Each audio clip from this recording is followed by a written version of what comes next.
Et bonjour, excusez-moi, j'ai été surprise en train de tout préparer. Je suis prête, je suis ravie de vous retrouver. Donc, je suis Florence, hein. Bienvenue à toutes les personnes qui nous retrouvent sur ces vidéos régulièrement pour recevoir le message céleste, le message du ciel, le message de l'univers. Voilà, en tout cas, c'est un message qui est pour vous. Euh, J'espère qu'il embellit votre semaine, qui vous donne du baume au cœur, et c'est vraiment fait pour ça. Alors, j'ai eu pas mal d'échanges, alors des échanges évidemment privés, mails, etc. Je ne peux pas répondre encore à tout le monde tout de suite, hein, mais j'essaie de faire le maximum pour satisfaire un petit peu votre curiosité pour certains ou bien vous aider pour d'autres. Voilà. Qu'est-ce que je peux vous dire aujourd'hui? On va voir ces énergies angéliques, hein. Vous savez que pour moi, je parle d'énergie angélique. On est encore avec l'ange Daniel, mais j'en ai parlé la semaine passée, donc je vous invite à revoir la vidéo passée sur l'ange Daniel. Qu'est-ce que je peux vous dire que j'aurais oublié sur Daniel? Non, pas grand-chose, hein. Donc il est avec nous encore là jusqu'au que je dise pas de bêtises, jusqu'au 2 août, ouais, c'est ça. Du- Non, il est là du 3, non, voilà, jusqu'au 2, c'est ça, puisque là, on va retrouver Asia, pardon, donc du 3 au 7. Voilà, je vais y arriver. Alors, nous sommes toujours avec le cœur, ce cœur des principautés, archange Aniel, archange Uriel. Alors, j'ai pas trop eu le temps de vous préparer un petit peu l'association des deux. Je vais le faire, hein, je vais le faire, mais là, c'est vrai que voilà, j'ai mis des priorités à d'autres choses. Alors, l'ange Ahasia, hein, c'est un ange de la spiritualité. Les mots-clés pour Ahasia, ce seraient honnêteté, spiritualité et succès. Voilà, donc c'est un ange qui va vous permettre de vous distinguer dans la sincérité aussi. Il est clair sur l'ego, hein, parce que l'ego, bien contrairement à ce que certaines personnes peuvent dire ou penser, bah, l'ego, il est important. Il faut quand même considérer que cet ego a une place bien précise et qu'il faut évidemment essayer de le ressentir, cet ego, peut-être parfois de baisser un petit peu l'intensité de cet ego, mais voilà, mais c'est normal d'avoir de l'ego, ça fait partie du fonctionnement de ce que nous sommes venus aussi expérimenter. Donc, réconciliez-vous avec ça, hein. Bon, bien sûr, il y en a qui ont des égos surdimensionnés, mais vous les reconnaissez, donc vous savez très bien comment maîtriser un petit peu cet ego. Soyez-en certains et certaines. Alors, cet ange, il va élever aussi l'âme des humains, c'est-à-dire par des prises de conscience, par des expériences, par justement cette sincérité. Euh, il va aider les personnes vraiment à s'élever, donc leur âme à s'élever, hein, d'un point de vue d'un positionnement en communication les unes avec les autres, hein, je parle des âmes, hein. Voilà pour cet ange à Asia, qui veut dire aussi à Asia Dieu caché, hein, Ahasia c'est Dieu caché. Euh, il est un ange qui fait partie comment dire, quand on parle de succès, un ange qui va vous aider à retrouver aussi une certaine force. Non, je ne vais pas employer le mot pour lutter, mais c'est un ange qui va accompagner une personne pour pas forcément le grand succès, c'est pas forcément un succès comme on pourrait l'envisager dans... C'est le succès du moi, de soi. D'accord. C'est vraiment très profond. C'est... Voilà. Donc, Ahasia, petite introspection, ça fait pas de mal. Vous pouvez lui demander de vous aider à distinguer un petit peu tout ça, d'éclairer votre ego, voilà. Par exemple, pour voir où vous en êtes avec Ahasia, vous aurez des réponses. Donc, j'ai parlé de sa couleur. Non, j'ai pas encore dit. Sa couleur, c'est la couleur un peu jaune. D'ailleurs, c'est la pierre de jaspe jaune. Alors, vous avez la jaspe. Alors, je vous ai préparé parce que j'ai quelques petites pierres, mais je ne vais pas parler des pierres, hein. Donc, voici une jaspe rouge. Et voici une jaspe jaune. Alors elle est toute petite, hein, excusez-moi, j'espère que vous la verrez bien, une petite jaspe jaune. Voilà. Alors cette pierre, hein, c'est la pierre de cet ange. Vous pouvez si c'est votre ange de naissance, hein, c'est-à-dire les personnes qui sont nées du 3 au 7 décembre, leur ange de naissance c'est Hahasya. Vous pouvez avoir cette petite pierre de jaspe qui se trouve facilement puis qui n'est vraiment pas onéreuse dans la poche ou bien si vous en voulez une plus grosse sur votre bureau. C'est en fait une énergie qui vous relie à cet ange. D'accord? Alors du 8 décembre au 12, nous avons l'ange Imamia. Alors l'ange Imamia, pour ceux qui me connaissent un petit peu mieux et qui ont eu partagé des moments avec moi et savent ces personnes que j'aime bien leur dire que quelquefois, quand elles ont besoin de vérité, d'avoir une lumière en fait, en quelque sorte, sur un sujet précis ou peut-être sur une personne. Mais là, je vous invite à prendre toutes les précautions nécessaires si c'est sur une personne, parce que parfois, quand on lève le voile de la vérité sur une personne, s'il s'agit en plus d'une personne qui vous est très proche, ce voile de la vérité, on en a déjà parlé, peut devenir difficile à gérer parce que si cette personne elle vit avec vous au quotidien, on lève les voiles et d'un seul coup il y a des choses qui vont se passer qui vont peut-être vous déranger et à ce moment-là vous pourrez vous dire mais c'est pas possible, pourquoi j'ai pas vu ça avant, et puis peut-être prendre une claque, 2 claques et voilà. Donc attention, allez-y très doucement pour ne pas avoir... Donc, Imamia, c'est l'ange qui révèle des choses, qui lève des voiles, l'ange de la vérité. Pour ça, c'est tout simple, vous lui proposez de lever le voile sur telle ou telle chose ou telle personne, et ça se fera.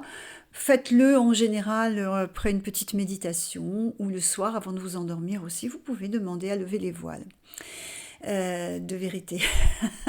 Alors, remarquez, lever les voiles avant de s'endormir, ça peut être sympa, ça peut nous amener dans des rêves très, très chouettes, pourquoi pas.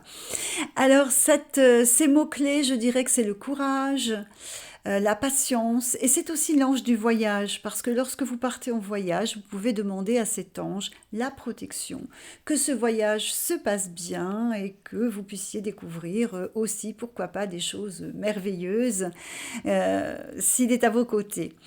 Alors, c'est Dieu, par contre, Imamia, c'est Dieu élevé au-dessus de toute chose. Voilà ce que veut dire Imamia, ce que traduit Imamia. Donc Imamia, il va aussi, il va faire bouger les choses. Si vous faites appel à lui, il se peut aussi, alors bien sûr si c'est pour avoir une réponse, une vérité ou quelque chose, il se peut que cet ange bouleverse. C'est pour ça que je vous dis faites très attention, mais qu'il vous bouleverse pour une transfiguration. Voilà, c'est la transfiguration. Faites appel à lui pour une transfiguration si vous en ressentez le besoin, si c'est le moment là, eh bien pourquoi pas. Donc il va éclairer aussi votre sincérité. Vous voyez, dans ce cœur là, on va beaucoup retrouver la sincérité, l'intégrité, etc. Donc c'est un peu ce cœur. On va dire, c'est l'ange qui va être là, présent pour ses enfants, donc la tranche des dates de naissance entre le 8 et le 12-12. Il va être très attentif, cet ange, parce que quand un de ses enfants tombe, vous comprenez, eh bien, s'il trébuche, par exemple, on va prendre un autre mot, si vous préférez, eh bien, cet ange, il est là. Il est là pour faire attention, justement, qu'au moment où la personne trébuche, elle ne tombe pas, qu'elle ne se fasse pas de mal. Voilà, l'ange Imamia pour ses enfants. Mais bien sûr, il peut le faire aussi si vous le lui demandez. Les enfants sont souvent, ces enfants de Imamia sont souvent des sauveurs. hein, des sauveurs de la société. C'est des personnes qui n'aiment pas trop la souffrance, donc bien, ils vont se mettre en action justement pour travailler sur ces souffrances. Voilà pour nos deux anges qui vont nous accompagner ces jours-ci. C'est quelques peut-être semaines hein, là, en tous les cas. On a bien 2 semaines avant le 12, donc on se reverra d'ici là peut-être pour reparler. Si parfois j'ai un petit truc qui me dit bah tiens t'as oublié ça. Bon, alors pour notre ange Arasia, c'est l'orchidée la fleur. Hein. Donc ça aussi c'est pareil. On associe la fleur à l'ange Arasia. Et pour Imamia, c'est le jasmin. Voilà. Donc, hein, cette petite fleur de jasmin qui sent très très bon. Euh, c'est très fort même, aussi son parfum est très très fort. Bah, quoi vous dire d'autre? J'ai peut-être pas parlé des énergies. Alors, l'énergie de Imamia, c'est Vénus. Vénus, hein, l'amour. Et puis pour Arasia, c'est le soleil et Mercure. Oui, Mercure. Voilà. On a fait le tour. Pour les énergies, alors non, je vais peut-être pas. Ouais, moi, je parlais quand même de l'énergie. Je voulais vous parler un petit truc, mais on verra si j'ai un petit peu de temps après. Je voulais vous parler un peu du solstice, mais on va en reparler. Donc les énergies, on m'a beaucoup demandé. Alors excusez-moi, du coup je viens de m'apercevoir en entendant ce petit clic là que je n'avais pas mis en silencieux. On m'a beaucoup sollicité là dans l'énergie pour vous parler de lumière.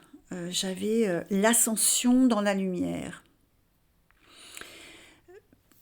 En fait, on me demandait aussi de vous parler de libérer, de guérison. Donc libérer, libération, ça peut être la libération, vous savez, des liens aussi, hein, des liens nocifs. Vous savez, j'en parle suffisamment pour que maintenant vous sachiez un petit peu de quoi je parle. Bien sûr, au fur et à mesure, je vous ai dit, hein, mon livre est parti. J'espère qu'en 2024, vous pourrez avoir la possibilité de l'acquérir et de mieux comprendre ce que je veux faire passer à travers ces liens.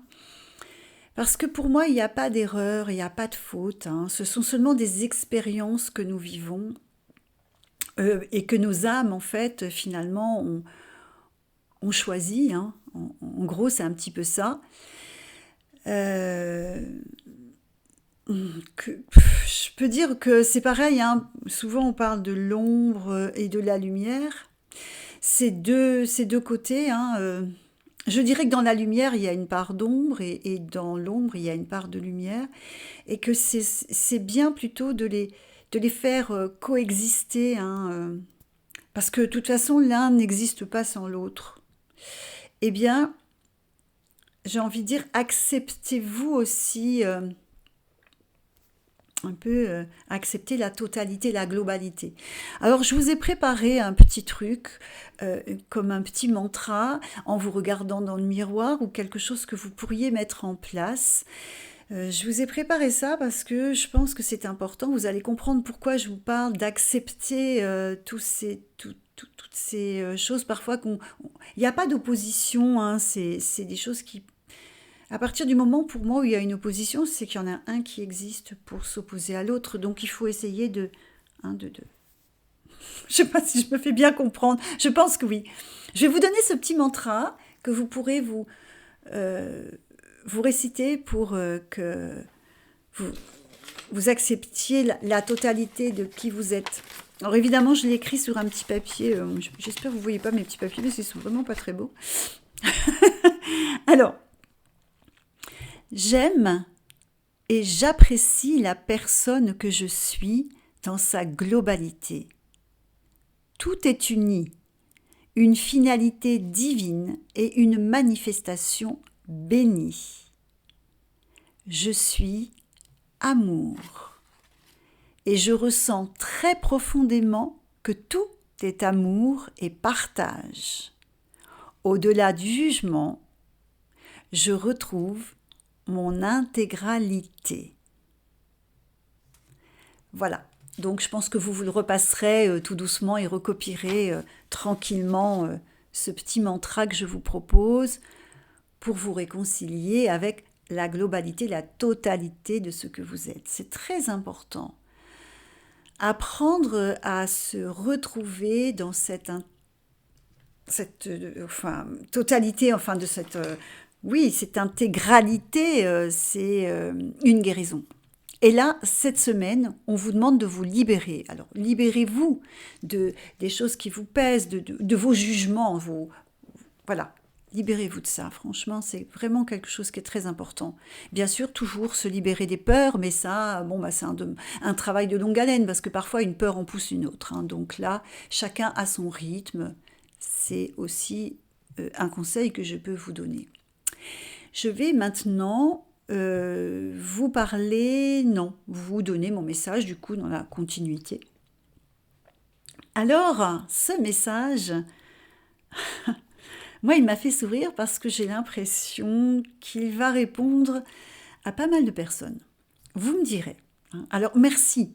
Merci à toutes ces personnes qui me donnent des nouvelles et qui...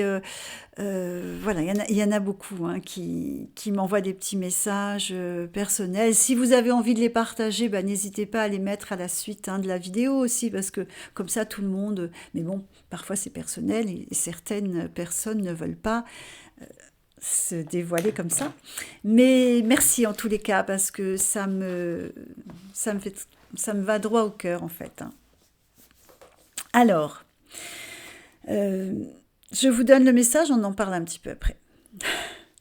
On y va. Affirmer le temps alors que tu sillonnes depuis l'infini. Considère le moment au gré de ce temps comme un morceau de bois accueilli et ballotté par la mer. Tu flottes sur l'immensité, invincible. Dans le courant, tu résistes et te balances sur l'océan pour rejoindre la nouvelle vie.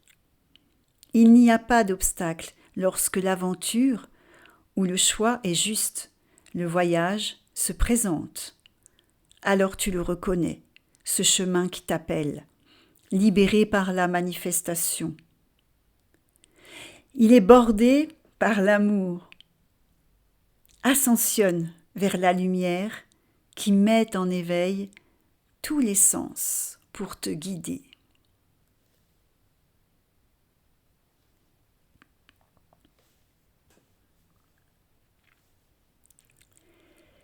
Voilà.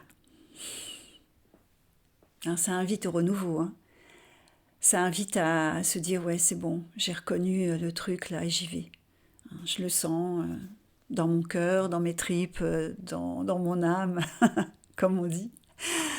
Je le sens donc, ouais, c'est peut-être, si vous le sentez, il faut y aller, quoi. Surtout si vous le sentez avec... c'est très léger en fait. Quand j'ai commencé à retranscrire, j'ai pensé, vous savez, à ces jolis bois flottés qui parfois viennent de... Ils sont beaux, ils sont tout travaillés par la mer et puis finalement ils s'échouent sur la plage. C'est l'image que ça m'a porté dans ce vagabondage poétique, mais ça fait du bien, voilà. D'où vient ce morceau? Qu'est-ce qu'il a traversé? Voilà, ça me fait penser à ça, mais surtout au fait de nous encourager, de nous redonner confiance. Je vous laisse avec ce message. Et voilà, il est très beau aussi, toujours.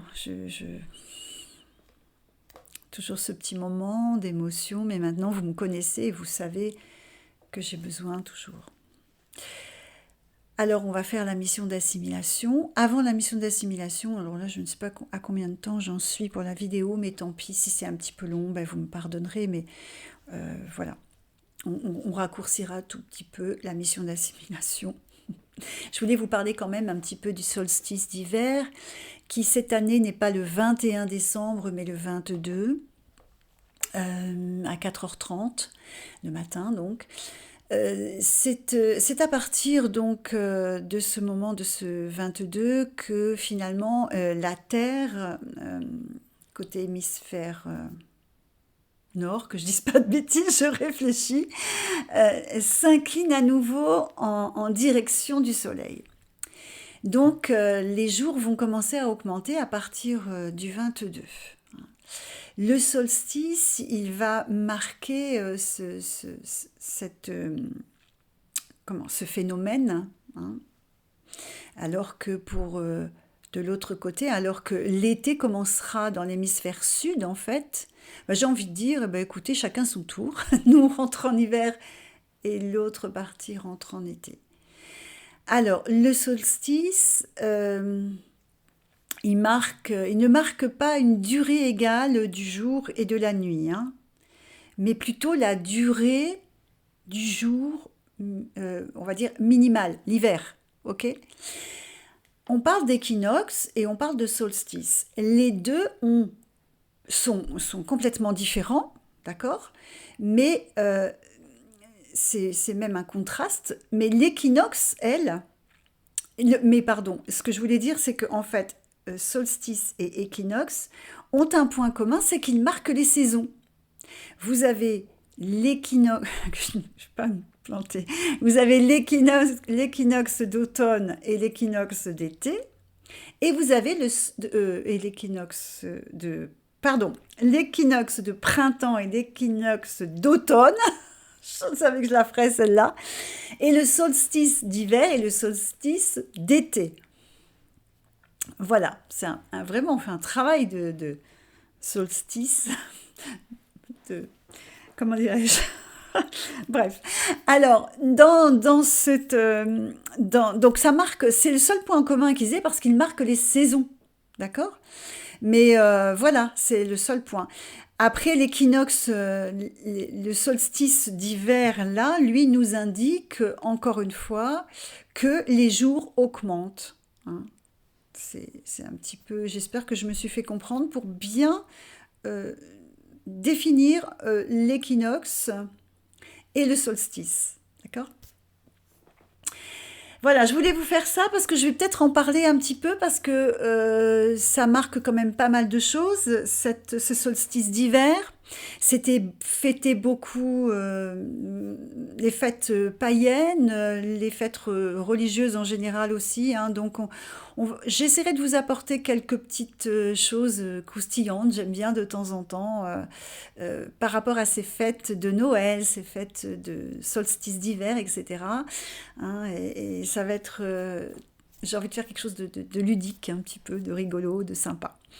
Voilà. Alors, qu'est-ce que je pourrais vous dire d'autre à propos de ça? Bah rien, ça va être la mise en bouche un petit peu de ce que je vais préparer à chaque fois. Nous allons faire la mission d'assimilation. Donc, j'avais préparé, c'est ce que j'étais en train de préparer tout à l'heure, mes petites cartes. Hop, on va mettre ça là. Mission d'assimilation, on va voir un petit peu pour qui elle est. Celle de la dernière fois, elle a énormément touché de personnes. Donc, voilà. Allez, je vais aller la chercher pour ne pas perdre trop de temps. Ah mince, voilà. Eh bien, on est encore dans une mission d'assimilation où on laisse faire les choses. En fait, il n'y a pas de mission particulière d'assimilation pour ces jours-ci. Donc profitez-en peut-être pour libérer et mettre votre action de guérison justement, hein. On va voir un petit peu ce que dit la suite, hein, par rapport à ça. Mais profitez justement alors, hein, donc de travailler là-dessus. Si nous n'avons pas de mission particulière ces jours-ci, de travailler pour cette lumière, de nous mettre en lumière, trouver effectivement nos parts d'ombre et nos parts, ça c'est pas mal aussi, hein. Donc manifester, hein, c'est une richesse, hein, de richesse intérieure, enfin tout ça, tous ces mots-là, cool là. Donc je ne sais pas comment vous les interprétez, mais richesse intérieure, c'est lumière, ascension dans la lumière, tout ça, ça coule, guérison, libérer, liberté. C'est... Peut-être ça parlera à certains et pas à d'autres, hein, mais ça, chacun. Allez, on y va. Je vais aller les chercher aussi parce qu'elles ne viennent pas. Donc on est sans mission. Et voilà, là on nous parle de nous occuper de notre âme. Donc attention aux liens d'âme. Faites attention enfin, pas faites attention c'est pas le mot en alerte, mais portez votre attention. Voilà, c'est mieux. C'est plus français déjà. Pour exprimer ce que je voudrais vous faire passer. On me parle de l'humanité, de l'ensemble de l'humanité. Donc là, c'est une prise de conscience qui... Ah, là, il y a un petit truc qui serait bien de développer, donc on va voir un petit peu. Sur des incertitudes touchant un petit peu l'humanité qui risquent un petit peu de nous amener. Alors, s'il n'y a pas de mission particulière, mais quelque chose Bon, on nous dit de se servir du bouclier d'amour, hein. Alors, tout le monde à peu près, j'ai déjà parlé de ce bouclier d'amour. Je vais remettre une petite couche, hein. Ce bouclier d'amour, quand vous sentez que vous sentez pas bien ou en danger ou quoi que ce soit, eh bien, pensez tout de suite que vous avez devant vous un bouclier d'amour, hein. Visualisez si vous en avez la capacité, mais ressentez ce bouclier d'amour pour vous protéger, hein, pour vous aussi, non pas que pour vous protéger, aussi pour diffuser cette énergie aussi si nécessaire, hein. Voilà. Pour certains, il va y avoir un grand moment de besoin de s'écarter, de se retirer pour poser les choses. Voilà, on est encore dans... Voilà, ça pourrait correspondre encore à ce moyen de guérison, Tandis que d'autres, alors là j'ai l'opposé, s'il y en a qui veulent se retirer et prendre un moment peut-être de solitude pour faire quelque chose qui leur est effectivement bénéfique. Pour d'autres, la communication, voyons voir, à communiquer.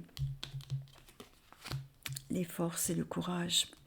Voilà, on va s'arrêter là. J'ai beaucoup de choses du passé qui vont revenir à la surface là, donc attention, hein, n'oubliez pas que ce qui est passé, bah, c'est passé, hein. Vous pouvez pas revenir, c'est pas la peine de laisser les rétroviseurs là ouverts, fermez-les, hein, voilà, on les ferme, et puis utilisez ces expériences plutôt de manière à, si ça a été négatif, à ne pas retomber dedans, et puis à en tirer les leçons. Mais le passé, il est passé de toute façon. Je dirais, ne souffrez plus par ce fonctionnement de toujours regarder dans les rétroviseurs parce que vous ne pourrez pas y retourner. Voilà, le passé, il est terminé, il est derrière. D'accord ? On peut garder des belles images du passé, mais ne vous encombrez pas de choses qui pourraient vous faire souffrir. Voilà donc pour ces quelques jours, hein. Je vous dis donc à très bientôt. Essayez pour ceux qui en ont besoin, de mettre ce petit mantra que je vous ai donné en place. N'hésitez pas à réécouter le message qui vous invite vraiment à y aller. Je ne sais pas où, mais ça vous appartient. Je vous souhaite plein de belles choses et je vais essayer de vous préparer des petits trucs sympas un peu jusqu'à Noël pour avoir des petites infos sur le Père Noël, sur tout ça. Voilà. Allez, je vous embrasse et je vous dis donc à très bientôt.